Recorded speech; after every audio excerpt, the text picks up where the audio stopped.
Hi ಎಲ್ರಿಗೂ ನಮಸ್ಕಾರ. ನಿರ್ಮಲಾ ಗಣೇಶ್ ಚಾನಲ್ಗೆ ಸ್ವಾಗತ. ಇವತ್ತು ನಾನು ಖಾರದ ಉಪ್ಪಿನಕಾಯಿ ಹೇಗೆ ಮಾಡೋದಂತ ನಾನು ತೋರಿಸ್ಕೊಡ್ತೀನಿ. ಇವತ್ತು ಖಾರ ಉಪ್ಪಿನಕಾಯಿ ರೆಡಿ ಮಾಡೋಕ್ಕೆ ಬೇಕಾಗೋ ಸಾಮಗ್ರಿಗಳು: ಇದು ಉಪ್ಪಿನಕಾಯಿಗೆ ನಿಂಬೆಹಣ್ಣನ್ನು ಕಟ್ ಮಾಡಿ 4 ಹೋಳು ಮಾಡಿ 3 ಮಂತ್ಸಿಂದ ಉಪ್ಪಲ್ಲಿ ಕಳೆ ಇಟ್ಟಿರೋದು. ಇದು ಆವಾಗಲೇ ಮಾಡೋಕ್ಕೆ ಬರೋದಿಲ್ಲ, ಈ ಥರ ಕೊಳೆತ ಮೇಲೆ ರೆಡಿ ಮಾಡಿದರೆ ಚೆನ್ನಾಗಿರುತ್ತೆ. 1 ಇಯರ್ ತನಕ ಇಟ್ಕೋಬೋದು. ಇದು 1 ಡಬ್ಬ ಆಗೋವಷ್ಟು ಇಟ್ಟಿದ್ದೀವಿ. ಇದಕ್ಕೆ ಖಾರದ ಪುಡಿ,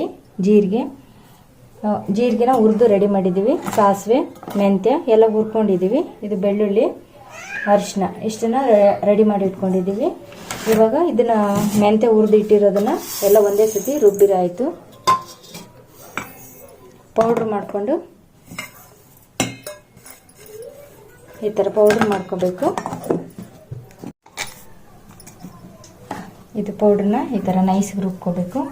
ಇದು ಬೆಳ್ಳುಳ್ಳಿನ 1 ರೌಂಡು ರುಬ್ಕೋಬೇಕು, ಯಾಕೆಂದರೆ ಸ್ಮೆಲ್ ಚೆನ್ನಾಗಿ ಬರುತ್ತೆ, ಫ್ಲೇವರ್ ಚೆನ್ನಾಗಿರುತ್ತೆ ಬೆಳ್ಳುಳ್ಳಿದು. ಅದಕ್ಕೋಸ್ಕರ ಇದನ್ನು 1 ರೌಂಡ್ ರುಬ್ಬೇಕು. ಇದನ್ನು ರುಬ್ಕೋಬೇಕು. ಈಗ ಉಪ್ಪಿನಕಾಯಿಗೆ ಒಗ್ಗರಣೆ ಹಾಕೋಕ್ಕೆ 1/4 ಲೀಟ್ರಷ್ಟು ಆಯಿಲ್ ಹಾಕ್ಕೊಂಡಿದ್ದೀವಿ.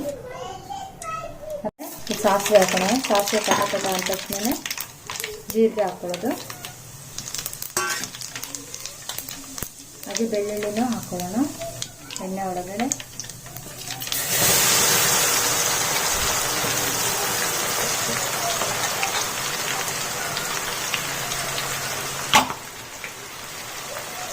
ಎಣ್ಣೆ ಒಳಗೆ ಅರಿಶಿಣನೇ ಹಾಕಬೇಕು.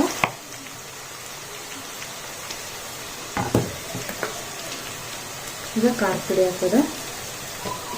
ನಮಗೆ ಖಾರ ಎಷ್ಟು ಬೇಕು ಅಷ್ಟು ನೋಡಿ ಹಾಕೋಬೇಕು, ಟೇಸ್ಟಿಗೆ ಸರಿಯಾಗಿ. ನಮಗೆ ಖಾರ ಜಾಸ್ತಿ ಅಂದರೆ ಸ್ವಲ್ಪ ಜಾಸ್ತಿ ಹಾಕೋಬೇಕು. ಫ್ರೈ ಮಾಡ್ಕೋಬೇಕು, ಹಸಿ ವಾಸನೆ ಎಲ್ಲ ಹೋಗೋ ಥರ ಚೆನ್ನಾಗಿ ಬೇಯಿಸ್ಕೋಬೇಕು. ಇದರಲ್ಲಿ ಯಾವುದೇ ಥರ ನೀರು ಮಿಕ್ಸ್ ಮಾಡೋದಿಲ್ಲ.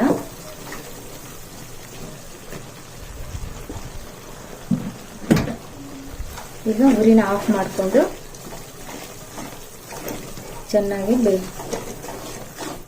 ನಂತರ ನಾವು ರುಬ್ಬಿಟ್ಕೊಂಡ್ರೆ ಪೌಡ್ರ್ ಹಾಕಿಬಿಟ್ಟು ಈಗ ನಿಂಬೆಹಣ್ಣನ್ನು ಹಾಕ್ಕೊಳ್ಳೋಣ. ಫೈನಲ್ಗೆ ಉರಿನ ಆಫ್ ಮಾಡ್ಕೋಬೇಕು.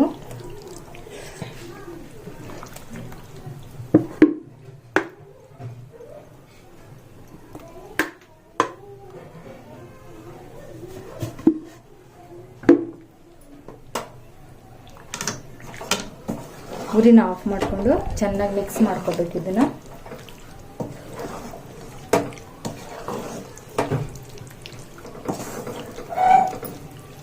ಉಪ್ಪಿನಕಾಯಿ ರೆಡಿ ಆಗ್ತಾ ಇದೆ. ಇದು ತುಂಬ ಟೇಸ್ಟಿಯಾಗಿರುತ್ತೆ. 1 ಇಯರ್ ತನಕ ಇಟ್ಕೋಬಹುದು ಉಪ್ಪಿನಕಾಯಿನ. ಈಗ ಉಪ್ಪಿನಕಾಯಿ ರೆಡಿಯಾಗಿದೆ, ನೋಡಿದ್ರಲ್ಲ. ಈ ಥರ ಆಯಿಲ್ ಸ್ವಲ್ಪ ಜಾಸ್ತಿ ಇರಬೇಕು. ಇದು ಜಾಸ್ತಿ ದಿನ ಇರೋದು ಅಂದರೆ ಎಣ್ಣೆ ಈ ಥರ ತೇಲ್ತಾ ಇರಬೇಕು. ಆವಾಗಲೇ ಉಪ್ಪಿನಕಾಯಿ ಅದು ಸ್ಮೆಲ್ಲು ಬರಲ್ಲ, ಬೂರ್ನು ಬರೋದಿಲ್ಲ, ಚೆನ್ನಾಗಿರುತ್ತೆ. ಇದು ತಣ್ಣಗಾದ್ಮೇಲೆ ಡಬ್ಬಕ್ಕೆ ಹಾಕಿದರೆ ಮುಗೀತು. ಇದು 1 ಇಯರ್ ತನಕ ಇಟ್ಕೋಬೋದು. ಇದು ನೋಡಿದ್ರಲ್ಲ ವಿಡಿಯೋನ. ಈ ವಿಡಿಯೋ ವೀಕ್ಷಿಸಿದ್ದಕ್ಕಾಗಿ ಎಲ್ರಿಗೂ ಧನ್ಯವಾದಗಳು. ಒಮ್ಮೆ ಮಾಡಿ ನೋಡಿ ಉಪ್ಪಿನಕಾಯಿ, ನೀವು ಕೂಡ ಟ್ರೈ ಮಾಡಿ.